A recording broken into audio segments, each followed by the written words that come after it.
ഇടുക്കി കട്ടപ്പന കല്യാണത്തണ്ട് മലനിരകളിൽ നീലവസന്തം. നീലക്കുറിഞ്ഞിയുടെ കാഴ്ചകൾ പോലെ തന്നെ അതിമനോഹരമാണ് കല്യാണത്തണ്ടിലെ കുറിഞ്ഞിപ്പൂക്കളം. കാണാം നീലവസന്തം.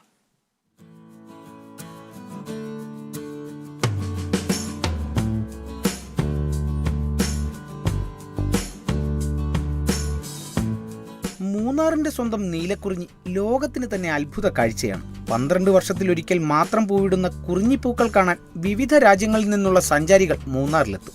മൂന്നാർ രാജമലയിലെ നീലക്കുറിഞ്ഞിക്ക് സമാനമാണ് കട്ടപ്പന കല്യാണത്തണ്ട് മലനിരകളിൽ പൂവിട്ട കുറിഞ്ഞികളും. ഇടുക്കി ജലാശയത്തിന്റെ പശ്ചാത്തലത്തിൽ പൂവിട്ട് നിൽക്കുന്ന നീലവസന്തം ആരെയും ആകർഷിക്കും.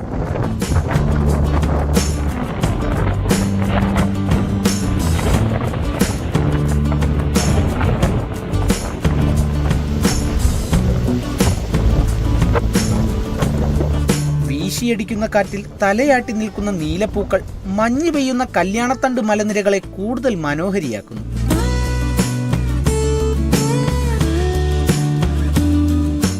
ഒരു മാസം കൂടി കഴിഞ്ഞാൽ മലനിരകൾക്ക് മുഴുവൻ നീല നിറമാകും.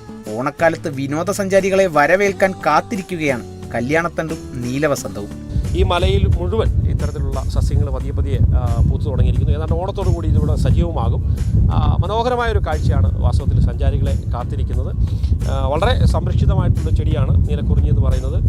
ഒരുപക്ഷെ പശ്ചിമഘട്ട മലനിരകൾക്ക് അല്ലെങ്കിൽ പശ്ചിമഘട്ടത്തിന് ഒരു ലോക പൈതൃക പദവിയിലേക്ക് എത്താൻ വരെ സാധ്യത നൽകിയ ഒരു ചെടിയാണ് ഈ നീലക്കുറിഞ്ഞി എന്ന് പറയുന്ന ഇനം. അപ്പോൾ അതിൽ ഏറ്റവും പ്രധാനപ്പെട്ട ഒരു സ്പീഷ്യസിൽപ്പെട്ട ചെടികളാണ് ഇവിടെ പൂത്തു തുടങ്ങിയിരിക്കുന്നത്. അപ്പോൾ തീർച്ചയായിട്ടും ആളുകൾ കാണാൻ ഒരുപാട് ആളുകൾ എത്താൻ പറ്റുന്ന ഒരു സ്ഥലമാണ്. ഫാമിലിയായിട്ടൊക്കെ വരാൻ പറ്റുന്ന ഒരു സ്ഥലമാണ്. കട്ടപ്പനയിൽ നിന്ന് ഏകദേശം ഒരു 5 കിലോമീറ്ററാണ് ഇങ്ങോട്ടുള്ള ദൂരം. മുളകരമേട് മലനിരകൾ ഇവിടെ വന്നാൽ ഇത് കാണാം. ഇത് നശിപ്പിക്കാതെ പ്രത്യേകിച്ച് വരുന്ന ആളുകൾ ശ്രദ്ധിക്കേണ്ടത് ഒരല്പം അപകടം പിടിച്ച സ്ഥലങ്ങളൊക്കെയാണ്. മറ്റ് വലിയ സുരക്ഷാ സംവിധാനങ്ങളൊന്നും തന്നെ ഇവിടെ ഒരുക്കപ്പെട്ടിട്ടില്ല. അപ്പോൾ അതുകൊണ്ട് തന്നെ അത്തരം കാര്യങ്ങൾ വളരെ ശ്രദ്ധിച്ചുകൊണ്ട് ആളുകൾക്ക് സ്വയം സെൽഫായിട്ടുള്ള ഒരു സുരക്ഷയോടുകൂടി ഇവിടെ എത്തുകയാണെങ്കിൽ തീർച്ചയായിട്ടും ഏറ്റവും മനോഹരമായ ഒരു കാഴ്ചയ്ക്ക് തന്നെയാണ് ഇവിടെ നിങ്ങൾക്ക് മുമ്പിലേക്ക് തുറന്നു തരുന്നത്.